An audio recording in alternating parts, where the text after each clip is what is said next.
शुरू कर रहा हूँ इलेक्ट्रोस्टैटिक्स। अब कितने दिन रह गए जेई हैं? ना, पहले भी वीडियोस हैं लेकिन वो थोड़ा इतना क्लियर नहीं है उस पे। फिर तो सारा कुछ है इसी क्लियर, मतलब उसका पिक्चर क्वालिटी ठीक नहीं, इसलिए दोबारा बना के डाल रहा हूँ। नहीं, सो इलेक्ट्रोस्टैटिक्स से शुरू कर रहा हूँ ना। थोड़ा फास्ट रिवीजन। नहीं, चार्ज के लिए चार्ज के लिए सिंबल क्या है? क्यों? नहीं, इलेक्ट्रॉन का चार्ज के लिए, इलेक्ट्रॉन का चार्ज के लिए जो सिंबल रहा ई, और कितना होता है वो? 1.6 into ten power minus 19 coulomb. Coulomb रहा चार ठीक है। नौ पहले आता है कुलम्स लॉ। नौ दो चार्जेस है। नौ ये सारी चैप्टर पॉइंट चार्ज के लिए वैलिड है। Point means very very, size is very small. Now यहाँ पे एक चार्ज है, उसको कहा Q1। यहाँ पे एक चार्ज है, इसको कहा Q2। दोनों में जो डिस्टेंस है उसको कहा R।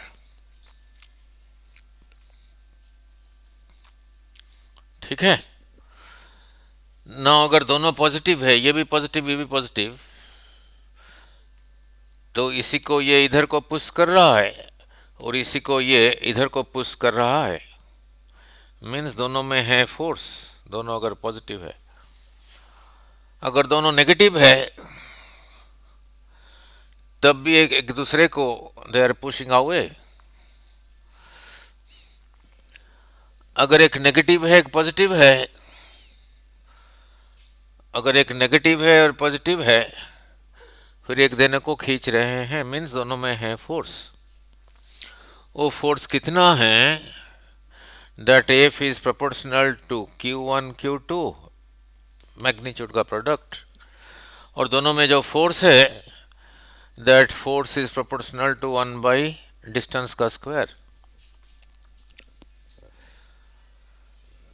तो दोनों को कंबाइन करके फोर्स रहा proportional to Q1 Q2 by R square. ये सारे प्रोपोर्शनलिटी कांस्टेंट फिजिक्स में प्रैक्टिकली निकालते हैं।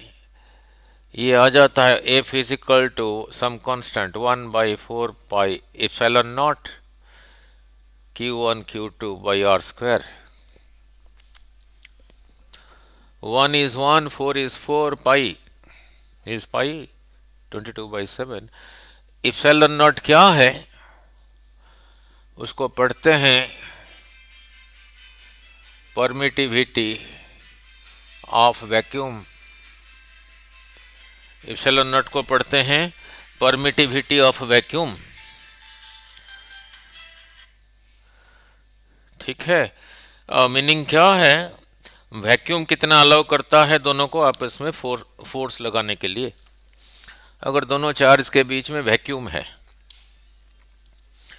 नो, इसी को ऐसे लिख देता हूं, इसी सिंबल को देख के पता लगता है। इसी सिंबल को पढ़ते हैं एप्सिलॉन, APSILON, एप्सिलॉन नॉट।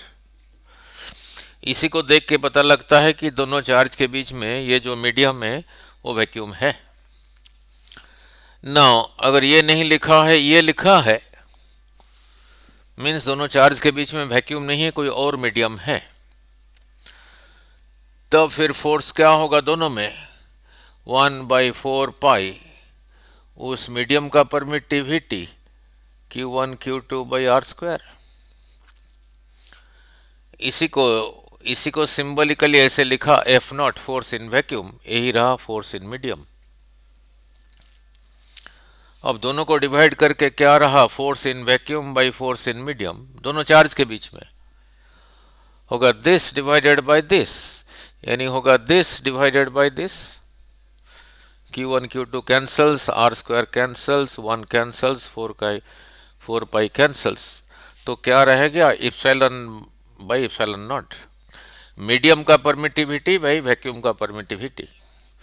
इसी को कहते हैं मीडियम का परमिटिविटी भाई वैक्यूम का परमिटिविटी इसको लिखते हैं इप्सिलॉन आर, और उसको पढ़ते हैं रिलेटिव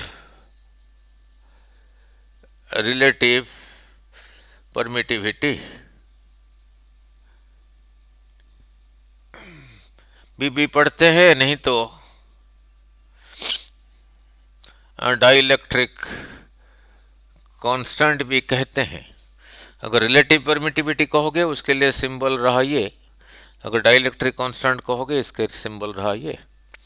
डाइलेक्ट्रिक क्या है? इंसुलेटर है, कंडक्टर नहीं है। फॉर एग्जांपल ये मेटल का है, दिस इज ए कंडक्टर, इतना पोर्शन ये प्लास्टिक का है, this is an insulator. Now आपने सिर्फ दो ही वैल्यू याद रखना, के का वैल्यू वाटर के लिए फॉर वाटर रहा 80 और के का वैल्यू फॉर ए मेटल रहा इन्फानाइट। इन्फानाइट कैसे हुआ वो बाद में समझाऊंगा।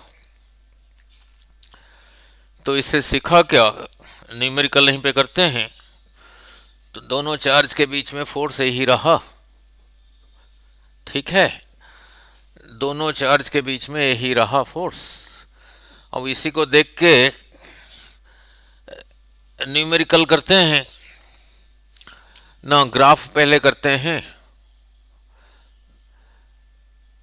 इधर को रहा 1/r², इधर को रहा फोर्स, दोनों चार्ज में फोर्स, यही रहा कूलम्स लॉ, इसी को कहते हैं Coulomb's law.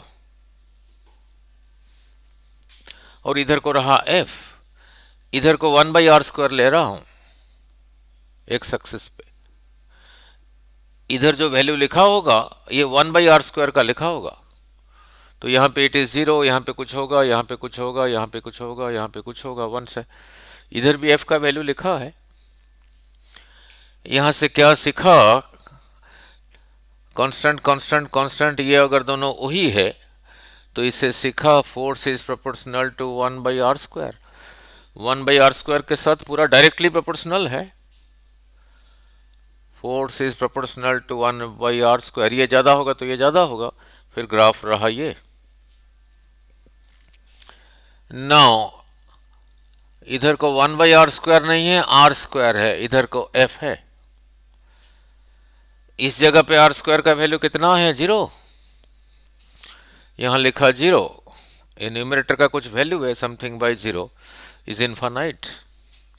When r² is 0, F is infinite, means बहुत दूर से स्टार्ट हुआ, टच नहीं करेगा। ये बहुत आगे जाके r² का वैल्यू इनफाइनाइट होगा। अगर ये रहा infinite, something bye infinite is 0, तो बहुत दूर जाके टच करेगा, ठीक है। नाउ इनका डायरेक्शन क्या है, यही रहा Q1, यही रहा Q2, इन दोनों को लाइन में ज्वाइन करो।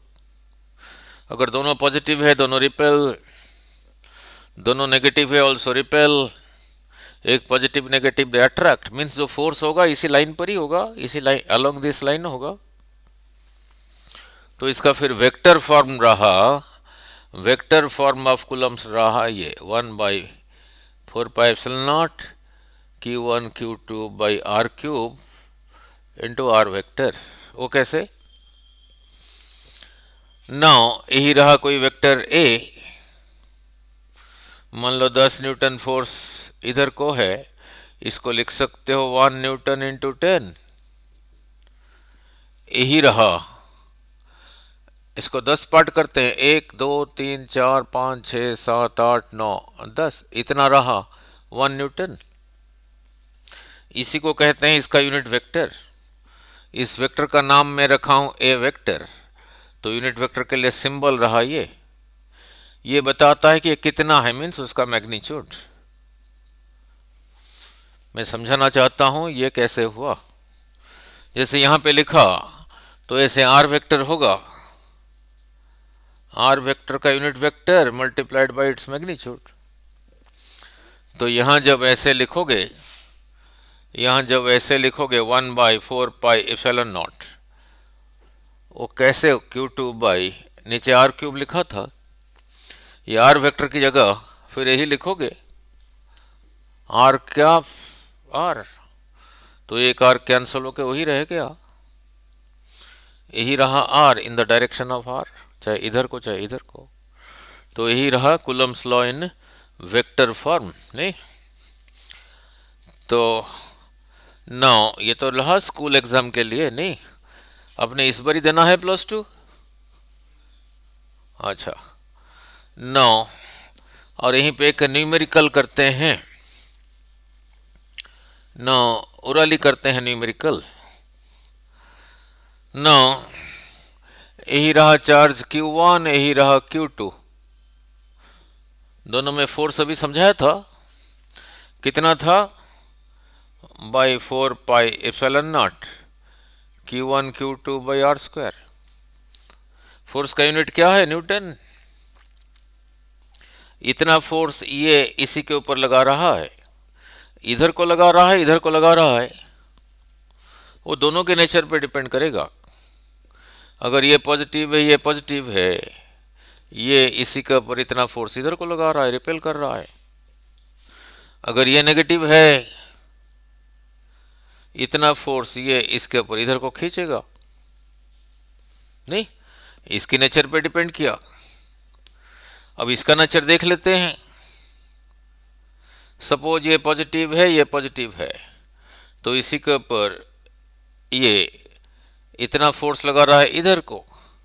अगर ये नेगेटिव है, ये इसको खींचेगा इधर को। तो दोनों के नेचर पे डिपेंड किया, ठीक है? तो यहीं पे एक शॉर्ट क्वेश्चन कर देते हैं बोर्ड का। बोर्ड में आया था Q1 + Q2 = 0। फिर दोनों में जो फोर्स होगा अट्रैक्टिव होगा, रिपल्सिव होगा।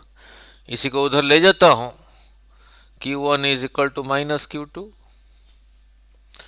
मीन्स एक पॉजिटिव है, दूसरा नेगेटिव है। देयरफॉर दिस इंडिकेट्स दोनों में जो फोर्स है वो अट्रैक्टिव है, ठीक है? एक न्यूमेरिकल ये हो गया। नाउ देन कम्स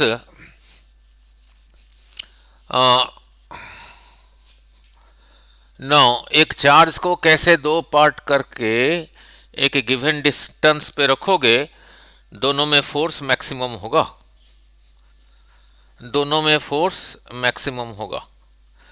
नाउ इसमें फिजिक्स नहीं है, मैथमेटिक्स है। दोनों चार्ज के बीच में फोर्स यही है, ये जो न्यूमरेटर में है, दोनों चार्ज का जो मैग्नीट्यूड है आपस में मल्टीप्लाइड है। मान लो आपके पास 10 कूलम चार्ज है, इनको आपने दो अलग अलग पार्ट किया, एक रहा 1 कूलम, दूसरा रहा कितना होगा फिर 9 कूलम, तभी जोड़ के 10 कूलम होगा। डिस्टेंस रहा r। अब एक ऐसे बनाया इसको 1 कूलम एंड सेकंड रहा 8 कूलम, 2 कूलम 8 कूलम, डिस्टेंस वही r रखा। अब इन दोनों का सम भी वही 10 है। फिर ऐसे बनाया 3 कूलम को सेम डिस्टेंस पे रखा 7 कूलम। फिर रहा 4 कूलम, सेम डिस्टेंस पे रखा 6 कूलम, अभी भी सम वही 10 है। फिर रखा 5 कूलम, r डिस्टेंस पे रखा 5 कूलम, अभी भी डिस्टेंस वही है। फिर रखा 6 कूलम, फिर r डिस्टेंस पे रखा 4 कूलम। 6-4 वाला कॉम्बिनेशन यहाँ पहले आ गया। अगला से चलेगा 7 कूलम, फिर 3 कूलम, 7-3 कॉम्बिनेशन भी पहले आ गया है, तो आगे जाने की जरूरत नहीं है। अगर ऐसे रखा, ऐसे दोनों में फोर्स क्या होगा बोलो? This charge into this charge by r²। अगर ऐसे रखा, फुल फोर्स कितना होगा? 16/। अगर ऐसे ही रखा, कैंसिल नहीं करना, अगर ऐसे ही रखा फिर कितना होगा बोलो? अगर ऐसे रखा तब बोलो कितना? 25। अगर ऐसे रखा बोलो फोर्स कितना होगा? 25/r², अगर डिस्टेंस सेम है। अब इनमें से देख लो सबसे ज़्यादा वैल्यू किसका है? यहीं पर ही है, न्यूमरेटर सबसे ज़्यादा है। ये वाला केस यही है। तो 10 कूलम को 2 इक्वल पार्ट किया, देन फोर्स इज मैक्सिमम। सो एक गिवन चार्ज को कैसे 2 पार्ट करोगे, फोर्स मैक्सिमम होगा ना। उसी चार्ज क्यू को Q/2 बनाओ, then F is equal to maximum for a given distance. Distance बदल दोगे फिर चेंज हो जाएगा।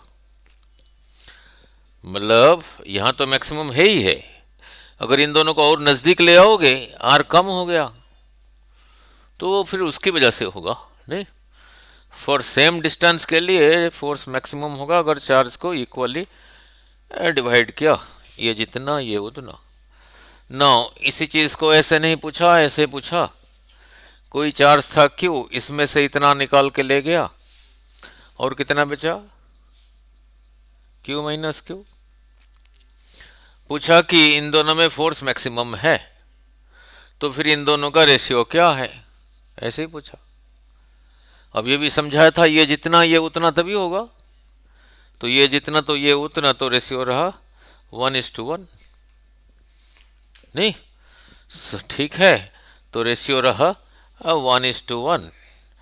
नाउ ये जो फोर्स है Q1 Q2 के ऊपर लगा रहा है, Q2 भी Q1 के ऊपर लगा रहा है, तो ये जितना है वो उतना। सो फिर कूलम फोर्स का रेशियो कितना हो गया, रहा 1:1। इसी एक्सप्रेशन में कोई थर्ड चार्ज नहीं है, ओनली Q1 Q2 है, ओनली Q1 Q2 है, कोई थर्ड चार्ज नहीं है। तो इसका मीनिंग क्या है न्यूमेरिकल के लिए, कोई थर्ड चार्ज नहीं है। मान लो मैंने न्यूमेरिकल ऐसे बना दिया, मैंने कहा यही रहा 10 कूलम और यहाँ पे रहा 5 कूलम, दोनों में जो फोर्स है वो है, क्या होगा 1/4πε0 this into this by distance का स्क्वायर। मैंने कहा कोई और चार्ज इधर 3 कूलम है, ये इन दोनों में जो फोर्स है उसको अफेक्ट कर रहा है, क्योंकि इसका जो एक्सप्रेशन है उसमें थर्ड चार्ज है ही नहीं। So it is independent of the third charge kept near it, नहीं उसके ऊपर डिपेंड नहीं करता। Then comes quantization of charge, then comes quantization of charge. Now electron का चार्ज के लिए सिंबल क्या है, स्मॉल ई, उसका वैल्यू कितना है, इतना कूलम। ये जो प्रोपोर्शनलिटी कांस्टेंट है ये 1/4πε0, इसका वैल्यू है 1/4πε0 का वैल्यू है 9 × 10⁹। उतना क्या, इसी को एक साइड में रहने दिया, इसका यूनिट क्या होगा, इसको इधर ले आया, ये नीचे था ऊपर आ गया, ये ऊपर था इधर नीचे आ गया, तो क्या होगा, इतना न्यूटन, R² इधर आ गया, R का यूनिट मीटर है, मीटर स्क्वायर। ये इधर मल्टीप्लाइड था, इधर आ गया क्योंकि इसी का निकालना है, फिर ये इन्हीं को, ये तीनों को इधर लेके आना पड़ेगा। Q × Q, Coulomb × Coulomb square, means newton metre square Coulomb to the power -2। So इसका यूनिट आ गया, इसका यूनिट आ गया इतना newton metre square Coulomb to the power -2। अब समझाने जा रहा था quantization of charge. Now electron का चार्ज के लिए सिंबल रहा E है, इतना कूलम। नाउ किसी में अगर किसी चीज में अगर चार्ज है, चाहे पॉजिटिव हो नेगेटिव हो, कितना होगा, उसी इलेक्ट्रॉन चार्ज का 1 टाइम्स, नहीं तो होगा 2 टाइम्स, नहीं तो होगा 3 टाइम्स, नहीं तो होगा 4 टाइम्स, सो ऑन। फ्रैक्शन में नहीं होगा ऐसे 1.2 टाइम्स ही, ऐसे नहीं होगा 2/3 टाइम्स ही, ऐसे नहीं होगा। एक इलेक्ट्रॉन का चार्ज रहा E, एन इलेक्ट्रॉन का चार्ज होगा एनी, इसी को लिखा Q, total charge Q. So total charge Q is equal to N E, और जो एन है ऐसे ही होना चाहिए, N is equal to 1 2 3 4 so on, ये फ्रैक्शन में नहीं होना चाहिए। इसी को कहते हैं क्वांटाइजेशन ऑफ चार्ज, इसी को कहते हैं क्वांटाइजेशन ऑफ चार्ज। नहीं नाउ नाउ बाद में कोई पार्टिकल सब डिस्कवर हुए, नहीं उनका चार्ज देखा, उनका चार्ज देखा, जो इलेक्ट्रॉन का चार्ज सिंबलिकली लिखा ई, उसका वैल्यू यही है। वो सब्सटेंस में जो चार्ज है कितना है ना 1/3 ऑफ ई, नहीं तो ऐसे है 2/3 ऑफ ई। आप कहोगे इस पे तो सर इनवैलिड हो गया क्वांटाइजेशन। नहीं, अब इसी को स्टैंडर्ड मान लिया। मान लो किसी में 10 ई है, 10 times 10 times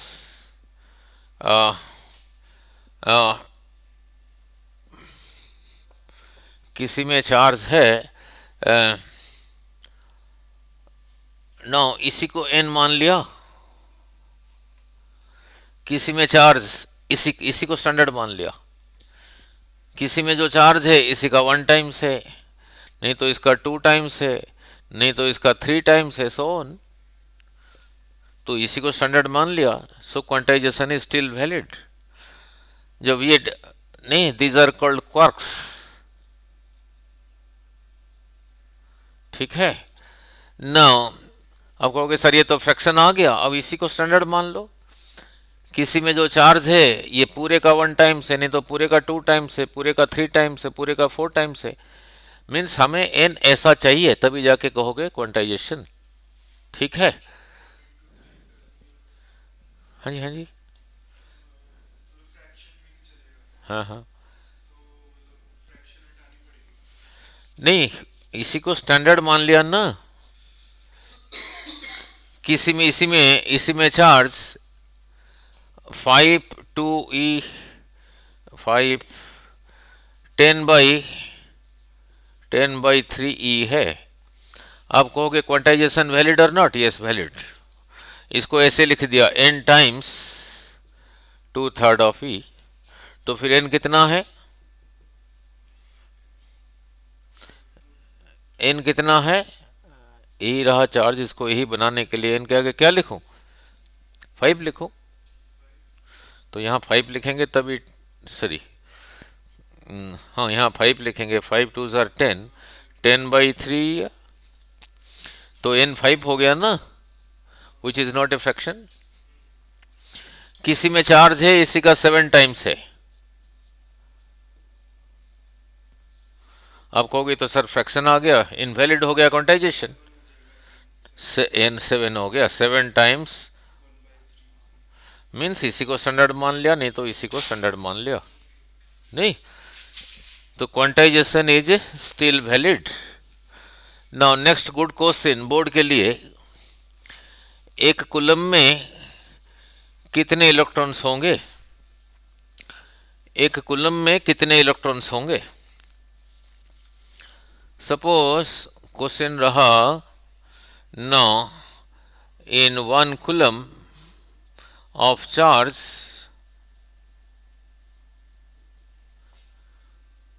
number of electrons का नंबर कितना है? We don't know. एक इलेक्ट्रॉन का चार्ज रहा e, suppose n number of electron से n इलेक्ट्रॉन का चार्ज होगा n ई।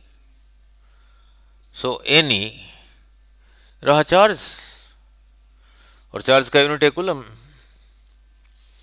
1 कूलम। तो n is equal to 1 coulomb by e. इतने नंबर ऑफ इलेक्ट्रॉन्स को लोगे 1 कूलम होगा। ई का वैल्यू वही लिखा 1.6 इंटू 10⁻⁻⁹ नहीं रहा। तो इसी को सॉल्व करो, देखो कितना आता है। तो 1 कूलम चार्ज बनाने के लिए हमें इतने नंबर ऑफ इलेक्ट्रॉन्स चाहिए। अब ये देखो कितना आता है, करो। ये ऊपर चला गया 10⁻19 डिवाइडेड बाई 1/6। कहीं गड़बड़ तो नहीं किया? नहीं, ठीक है। तो इसको ऐसे लिख सकते हो 1/1.6 इंटू 10⁻19। इसको लिखा 16/10, 10 ऊपर चला गया 10/16, ये रहा 10⁻19।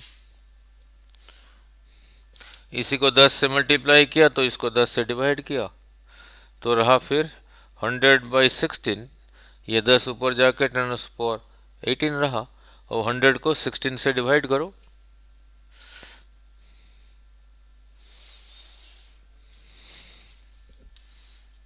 बोलो, इतना आया नहीं, 6.25 आया नहीं। मीन्स इतने नंबर ऑफ इलेक्ट्रॉन्स को इकट्ठा करोगे उसका चार्ज होगा 1 कूलम।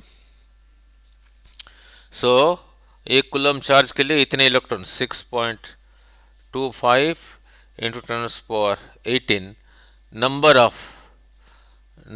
ऑफ इलेक्ट्रॉन्स को इकट्ठा करोगे उनका टोटल चार्ज होगा 1 coulomb. So clear about coulomb's law? नहीं? And dielectric constant. और एक गिवन चार्ज को कैसे दो पार्ट करोगे, दोनों में फोर्स मैक्सिमम होगा। ठीक है। नाउ लुक, हाँ, अब वहीं पे एक न्यूमेरिकल करता हूं। पहले दोनों चार्ज के बीच में वैक्यूम था,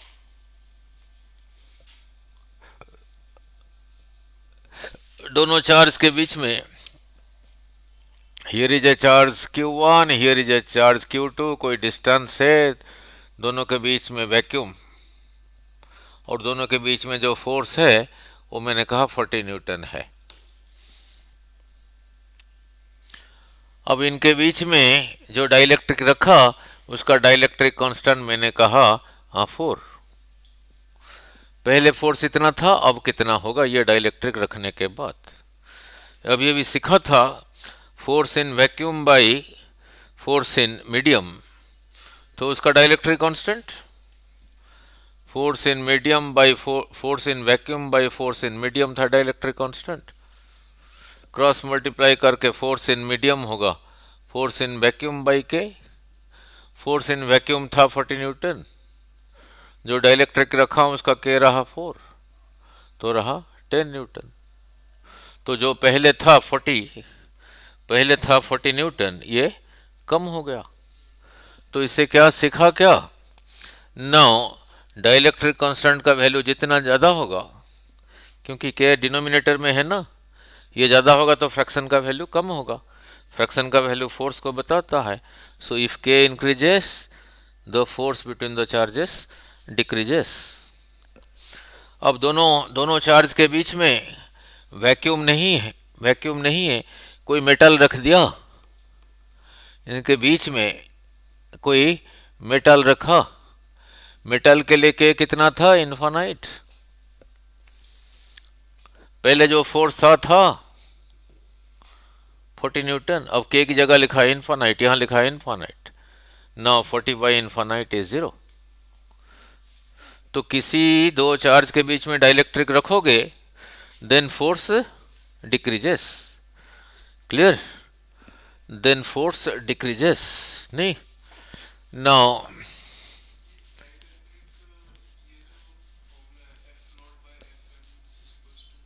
हाँ,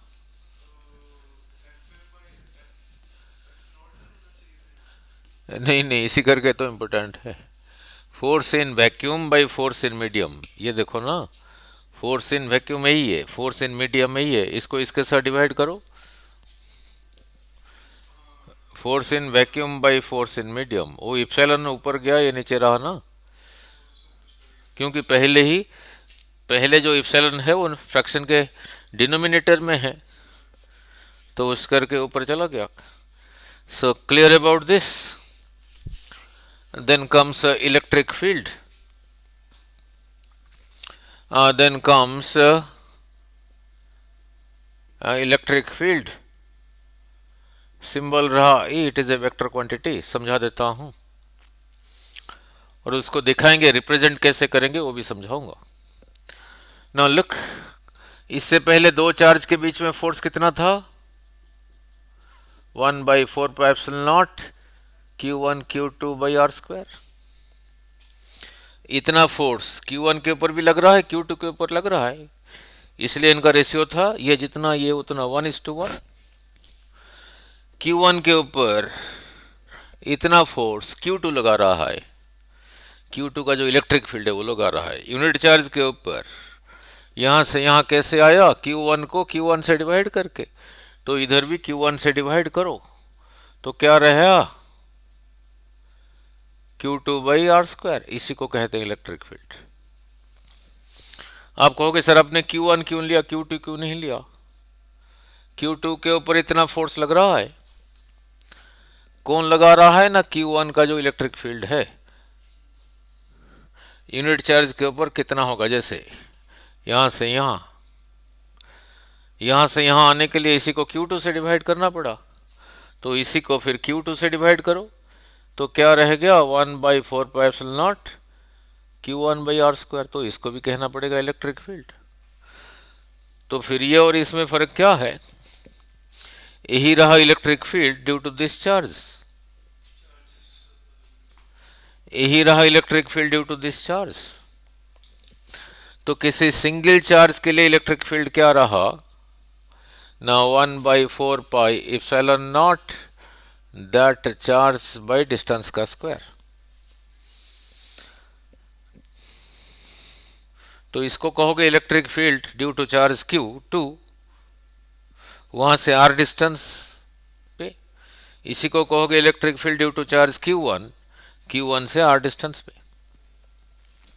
नहीं, नाउ उसका डायरेक्शन क्या होगा, ये इसी Q का नेचर पे डिपेंड कर रहा है, मीन्स ये Q पॉजिटिव है या नेगेटिव है। नाउ आपको याद रखना है, unit charge, 1 unit of positive charge के ऊपर जो फोर्स लगता है उसको फोर्स ना कह के क्या कहते हैं, इलेक्ट्रिक फील्ड कहते हैं। नहीं, आपका +1 फिजिक्स +2 फिजिक्स कहाँ हुआ था, पटियाला में? अच्छा, इतना ऐसे डिटेल में सीखा था तभी तो नहीं। इंस्पायरिंग माइंड, सर का बेटा पढ़ाते होंगे अभी, नहीं? अच्छा, हाँ जी, अच्छा, ठीक है। ना लुक, ना लुक अब उसका डायरेक्शन क्या होगा, मैंने कहा यही रहा चार्ज Q, इसके आगे कुछ नहीं लिखा है मीन्स पॉजिटिव। जैसे 5 लिखा, ऐसे माइनस के लिए स्पेशली लिखना पड़ता है ना, अगर इसके आगे कुछ नहीं लिखा है तो ये पॉजिटिव, इसके अगर कुछ नहीं लिखा है तो पॉजिटिव चार्ज। इसी की वजह से r डिस्टेंस से यहाँ पे फील्ड यही होगा। उस field is a vector quantity force, वो डायरेक्शन इधर को होगा या इधर को होगा, इसकी नेचर पे डिपेंड करता है, क्योंकि यहाँ पे जिसको रखा वो तो इतना है ही है। तो अगर ये पॉजिटिव है, ये इसको इधर को खींचेगा, तो यहाँ पे जो फील्ड इतना है वो इधर को है। अगर ये नेगेटिव है, यहीं पे फील्ड फाइंड करना है, होगा उतना, किधर को होगा, ये नेगेटिव या पॉजिटिव को इधर को करेगा, तो यहाँ पे फील्ड रहा इधर को है, उतना ही है। तो इलेक्ट्रिक फील्ड का डायरेक्शन किसके ऊपर डिपेंड किया, ये जिस चार्ज की वजह, जिस चार्ज का इलेक्ट्रिक फील्ड निकाल रहे हो उसी के नेचर पे डिपेंड किया, पॉजिटिव है या नेगेटिव है ना। ये तो भाई पॉजिटिव है ही है, ठीक है, नहीं? इसी को कहते हैं टेस्ट चार्ज। अब ऐसे नहीं समझा, दूसरे ढंग से समझा रहा हूं। नाउ जैसे यहाँ पे था फोर्स प्रोपोर्शनल टू 1/r², यहाँ पे इलेक्ट्रिक फील्ड भी रहा प्रोपोर्शनल टू, देखो 1/r² due to a single charge. तो जैसे यही ग्राफ था अब इलेक्ट्रिक फील्ड का ग्राफ, इधर को E है, इधर को 1/r² है, ये भी ऐसे ही होगा। नाउ इधर को इलेक्ट्रिक फील्ड, इधर को r², जैसे यहां पे था। नाउ यहां पे सिमिलरली ऐसे ही होगा। ठीक है, क्लियर। देन नाउ न्यूमेरिकल करने के लिए ये इतना काम नहीं देगा नहीं। अब अलग ढंग से समझाता हूं इलेक्ट्रिक फील्ड। अब इलेक्ट्रिक फील्ड को सिंबल रहा E, इसको अलग ढंग से समझा रहा हूं। कोई चार्ज Q एक्सपीरियंसेस, इसी के ऊपर इतना फोर्स लग रहा है। कौन लगा रहा है? ये नहीं लगा रहा है, कोई और चार्ज लगा रहा है। नहीं तो कोई किसी और चार्ज की वजह से इलेक्ट्रिक फील्ड वो लगा रहा है। नहीं, Q के ऊपर लग रहा है इतना, यूनिट चार्ज के ऊपर कितना लगेगा? यहां से यहां कैसे आया? Q से डिवाइड करके, तो इसको भी Q से डिवाइड करो। अब इतना फोर्स लग रहा है इसी के ऊपर, न्यूटन पर कूलम। इसी को कहते हैं, क्योंकि ये इसी के ऊपर लग रहा है, इसी को कहते हैं electric field. So E is equal to F/Q, cross multiply करके F is equal to QE, F is equal to QE। तो ये जो फोर्स इसी के ऊपर लग रहा है, ये इलेक्ट्रिक फील्ड इसका नहीं है, किसी और चार्ज की वजह से है, नहीं तो कोई और कॉन्फ़िगरेशन के लिए है। नहीं, ये फील्ड इसका नहीं है। चलो इतना तो पता, force is any force is equal to mass into acceleration. तो acceleration is equal to m, इधर था उधर चला गया। तो किसी चार्ज पार्टिकल को इलेक्ट्रिक फील्ड में रखोगे, उसका एक्सेलरेशन कितना हुआ? दैट चार्ज बाई उसी का मास, और जिस इलेक्ट्रिक फील्ड में रखा,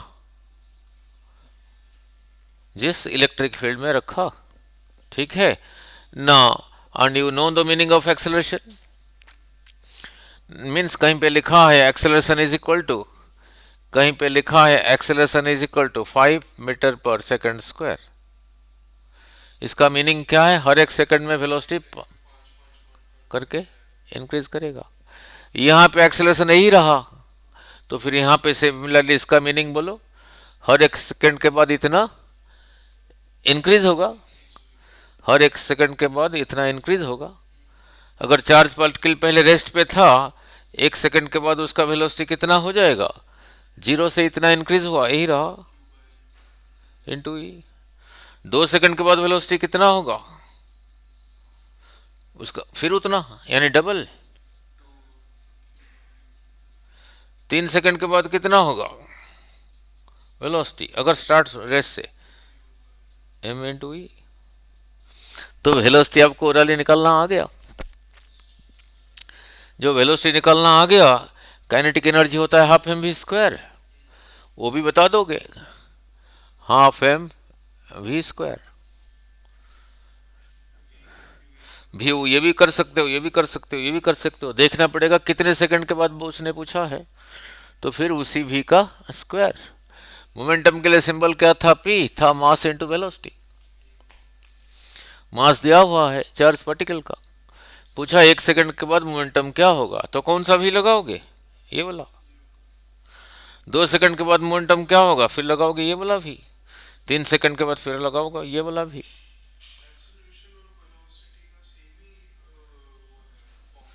कहाँ फॉर्मूला सेम है?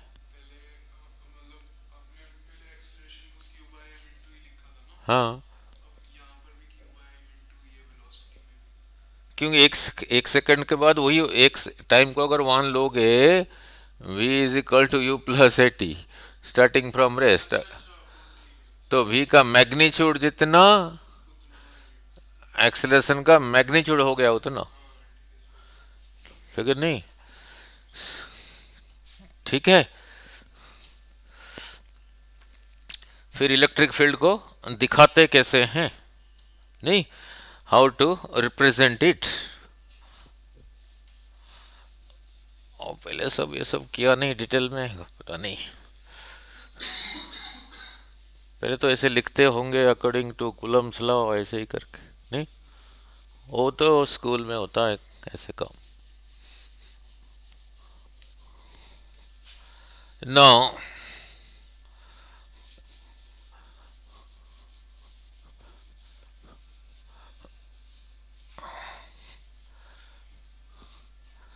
नाउ तो कहीं भी इलेक्ट्रिक फील्ड फाइंड करना है, वहां पे किसको रखो, 1 यूनिट ऑफ पॉजिटिव चार्ज। उसके ऊपर जितना फोर्स लग रहा है उसको फोर्स ना कह के क्या कह दो, इलेक्ट्रिक फील्ड कह दो। और इलेक्ट्रिक फील्ड में एक्सेलरेशन अभी समझाया, क्या आया, उसी जो जिसने एक्सेलरेट होना है उसी का चार्ज बाई उसी का मास मल्टीप्लाइड बाय जिस इलेक्ट्रिक फील्ड में रखा। नौ जिस इलेक्ट्रिक फील्ड में रखा,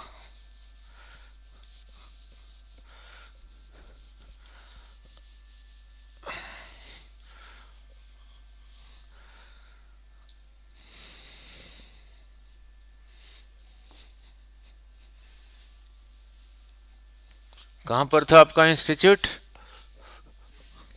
त्रिपुड़ी में, हाँ त्रिपुड़ी में है, त्रिपुड़ी।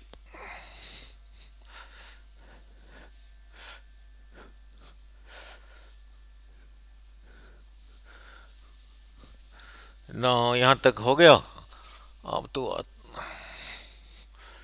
ना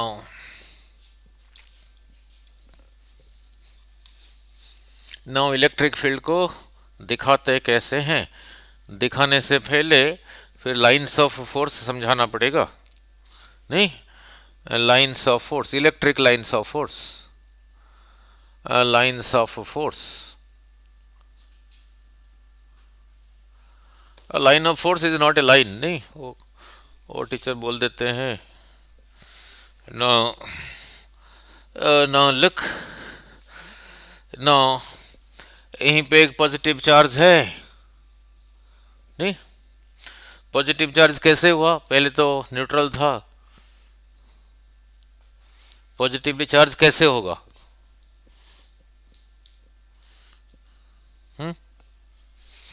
केमिस्ट्री में क्या होगा, ऐसे लिखता है, एक्स इधर लिखा है, ए इधर लिखा है, जेड, जेड क्या है,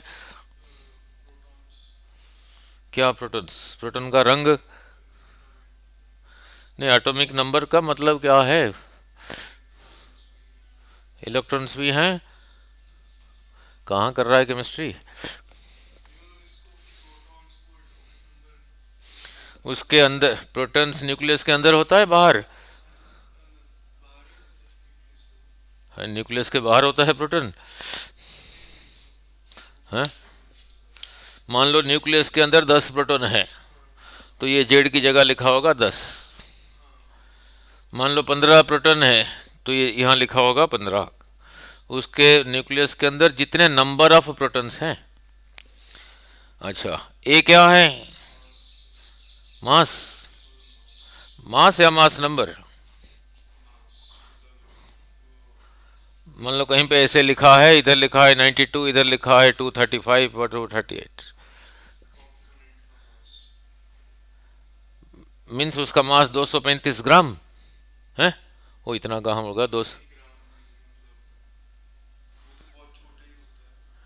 फिर 235 क्या है, यहाँ लिखा है 92, 235, 230, जो भी लिखा है, जैसे ऐसे लिखा है H4, इधर 2 लिखा है, ये 2 मीन्स उसके न्यूक्लियस के अंदर जितने प्रोटॉन, नंबर ऑफ प्रोटॉन्स है, इलेक्ट्रॉन तो आ रहे हैं, वो सेम नंबर हैं, अलग है, लेकिन ऐसे थोड़ी डिफाइन किया गया है एटॉमिक नंबर को, नंबर ऑफ इलेक्ट्रॉन्स, वो याद रख लूँगा, बैंगन आता है केमिस्ट्री नहीं, उसके अंदर जितने नंबर ऑफ प्रोटॉन्स है, ये मत कह देना कि जितने इलेक्ट्रॉन्स है, नहीं, वो तो मैं बाहर से 10 इलेक्ट्रॉन निकाल दूंगा तब भी अंदर प्रोटॉन इतने ही रहेंगे, 10 इलेक्ट्रॉन दे भी सकता हूँ, नहीं, नंबर ऑफ प्रोटॉन्स, फिर ये क्या है, उसके न्यूक्लियस के अंदर जितने नंबर ऑफ प्रोटॉन्स है और जितने नंबर ऑफ न्यूट्रॉन्स है उनको गिनती करके देखा, जितना है उनका मास नहीं है, उनका नंबर। न्यूट्रॉन और प्रोटॉन का संख्या नंबर मिला के इतना है, उनका मास नहीं है, 4 ग्राम नहीं है। ठीक है ना। जैसे इसे लिखा है हाइड्रोजन, इधर 1 इधर 1, मीन्स और क्या, फिर तो यहां 2 लिखा होना चाहिए था। न्यूट्रॉन नहीं है। ठीक है, क्लियर। जैसे लिखा है कार्बन 12 6,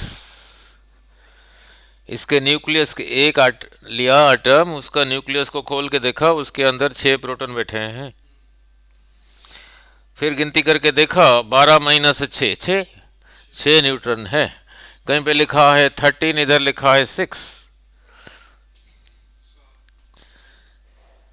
6 प्रोटॉन है 7 न्यूट्रॉन है। नहीं, वो बाहर इलेक्ट्रॉन 6 तो है ही है, नहीं मैं निकाल सकता हूँ, दे भी सकता हूँ। ठीक है, नहीं नाउ क्लियर। नाउ तो ठीक है ना। 1 हाइड्रोजन मॉलिक्यूल का मास कितना होगा ग्राम में, निकल पाएगा?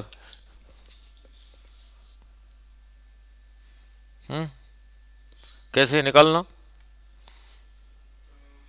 एक हाइड्रोजन मॉलिक्यूल का मास ग्राम में बताना। हाँ,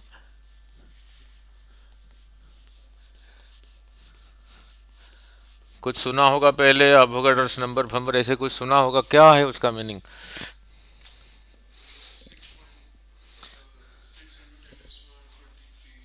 क्या 6 पॉइंट क्या, उतना क्या?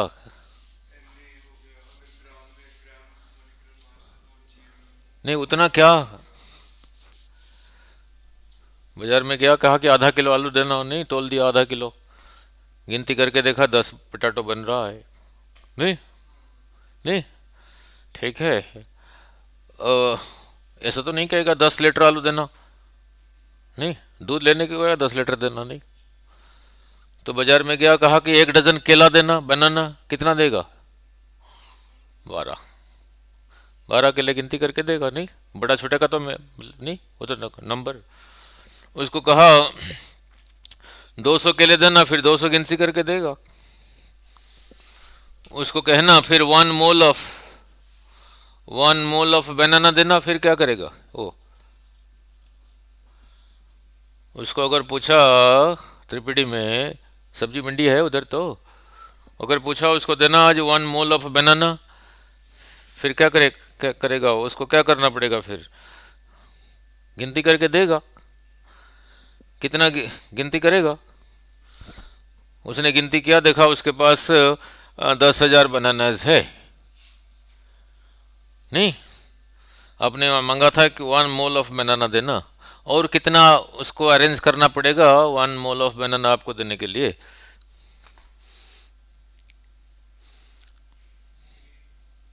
हम्म उसके पास, उसने गिनती करके देखा, उसके पास 10,000 बनाना है, 1 मोल ऑफ बनाना है ही नहीं। ठीक है, तो और कितना बनाना दे, फिर कहोगे कि 1 मोल ऑफ बनाना मिला आपको?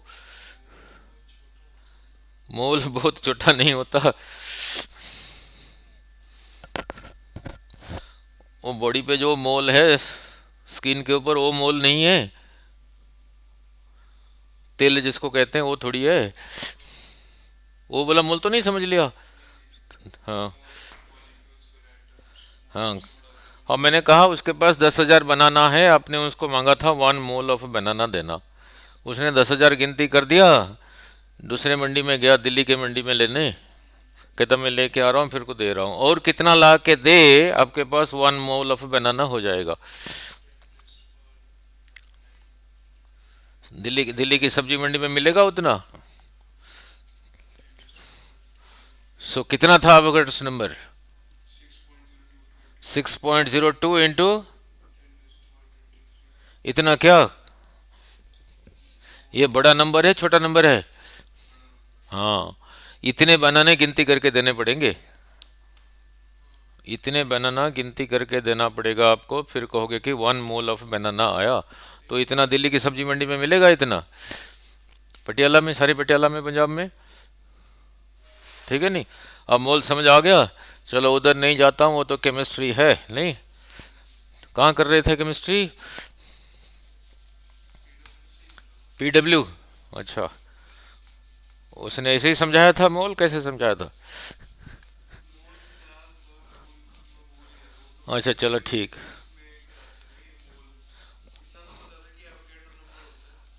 अच्छा ठीक है, ठीक है। अब इलेक्ट्रिक लाइंस ऑफ फोर्स समझा दो, चलो उधर नहीं जाता हूँ केमिस्ट्री में। नाउ नाउ लुक, यही रहा एक पॉजिटिव चार्ज। कैसे पॉजिटिव चार्ज हुआ? पॉजिटिवली चार्ज हुआ अंदर और प्रोटॉन डाल के न्यूक्लियस के अंदर। यार न्यूक्लियस के अंदर प्रोटॉन कैसे डाल देगा? वो तो एटम बम फोड़ने की बराबर है।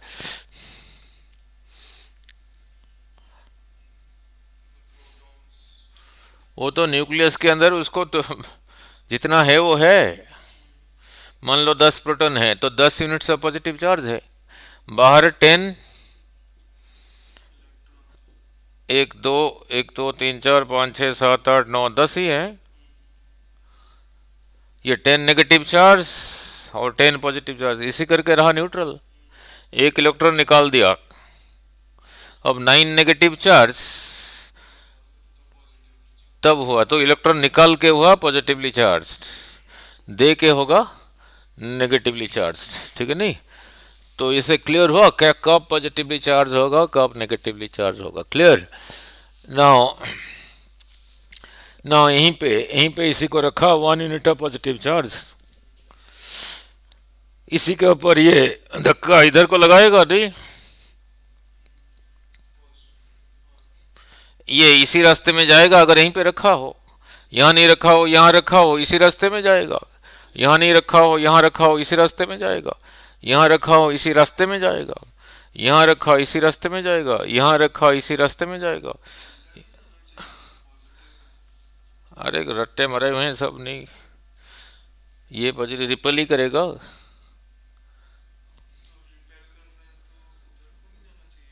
तो ये जा रहा है उधर को ही जा रहा है, इससे दूर ही जा रहा है। ये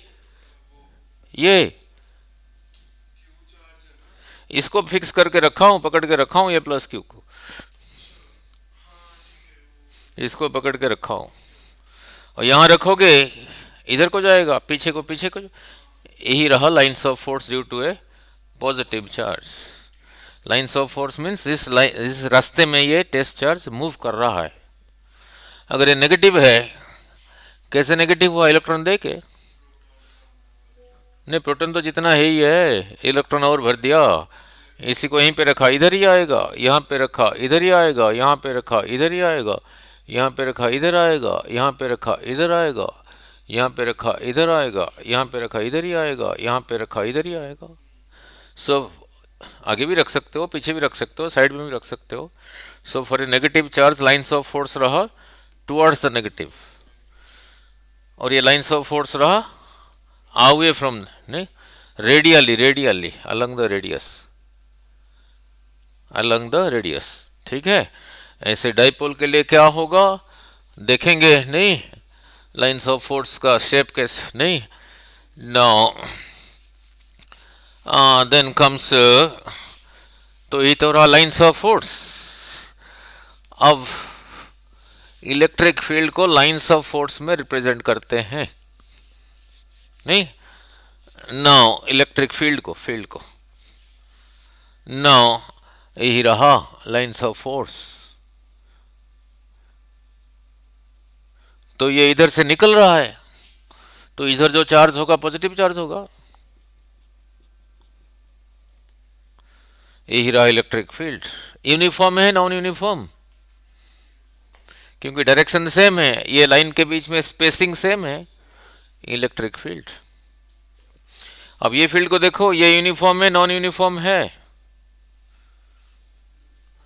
नॉन यूनिफॉर्म। यहाँ पे ज़्यादा क्राउडेड है, यहाँ पे दूर दूर है, मीन्स यहाँ पे इलेक्ट्रिक फील्ड का स्ट्रेंथ ज़्यादा है, यहाँ पे कम है नॉन यूनिफॉर्म में। अब इसको देखो, यूनिफॉर्म में है, नॉन यूनिफॉर्म में है, यहाँ ज़्यादा क्राउडेड है, यहाँ ज़्यादा स्ट्रांग है, यहाँ कम स्ट्रांग है, और डायरेक्शन भी अलग अलग है। ठीक है ना। अभी अभी समझाया था, इलेक्ट्रिक फील्ड में चार्ज पार्टिकल को रखोगे, उसका एक्सेलरेशन कितना आया था, उसी का चार्ज बाई उसी का मास इनटू इलेक्ट्रिक फील्ड। अब किधर को होगा देख लेते हैं। यहीं पे एक प्रोटॉन को रखा, प्रोटॉन था पॉजिटिवली चार्ज, तो इसी की वजह से उधर को जाएगा, इधर को एक्सेलरेट होगा प्रोटॉन। प्रोटॉन का चार्ज को लिखा सिंबॉलिकली ई, मास को लिखा एम, इलेक्ट्रिक फील्ड को कहा था ई, तो प्रोटॉन का एक्सेलरेशन रहा ये इधर को, नहीं, P R O T O N, proton. एक अल्फा पार्टिकल को रखा, नहीं, अल्फा पार्टिकल का चार्ज बोलो, वैल्यू को याद करके क्या करना है, प्रोटॉन का चार्ज का डबल, मास प्रोटॉन का मास का 4 गुना, तो यही रहा। ये दिस कैंसल्स, कितना रहा फिर ई बाई 2m इंटू ई, वो भी रहा इधर को, क्योंकि वो भी पॉजिटिव है। तो positive charges in an electric field they move in the direction of the electric field, electric field इधर को है। अगर यहाँ पे इलेक्ट्रॉन को रखोगे, इलेक्ट्रॉन का चार्ज को कहा ई, उसका मास को कहा एम, जो कि इससे अलग होगा, इतना रहा उसका एक्सेलरेशन, किधर को होगा, इधर को, ठीक है नहीं। So positive charge negative charge किस तरह मूव करेंगे, क्लियर हुआ। A positive charge will move in the direction of the electric field, क्योंकि ये रिपेल कर रहा है नेगेटिव इलेक्ट्रॉन